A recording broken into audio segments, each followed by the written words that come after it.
हेती चुकी से पोस के सयान कनिए पापा जी।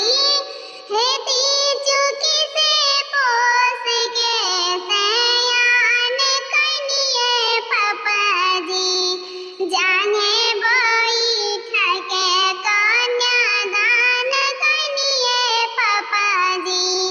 जाने बैठ के कन्यादान कनिए पापा जी।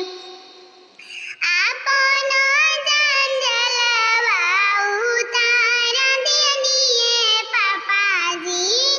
आपन जंजलवा उतार देनिए पापा जी।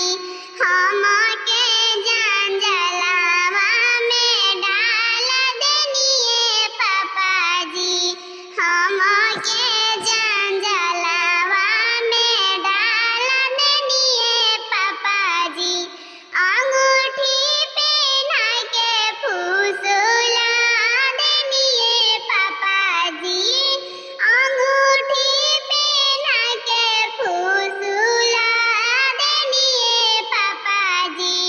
हाथवा धर के कन्यादान कनिए पापा जी। हाथवा धर के कन्यादान कनिए पापा जी। आपन सरवा छोड़ा देनिए पापा जी। आपन सरवा छोड़ा देनिए पापा जी। दोसरा के असरा धरा देनिए पापा जी। दोसरा के असरा धरा देनिए पापा जी। बरतिया देखा के मनवा मोह लेनिए पापा जी। बरतिया देखा के मनवा मोह लेनिए पापा जी।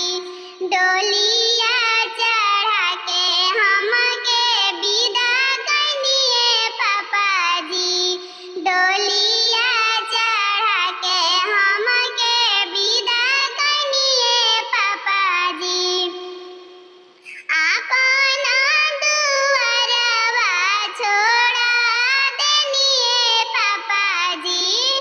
आपन दुअरवा छोड़ा देनिए पापा जी।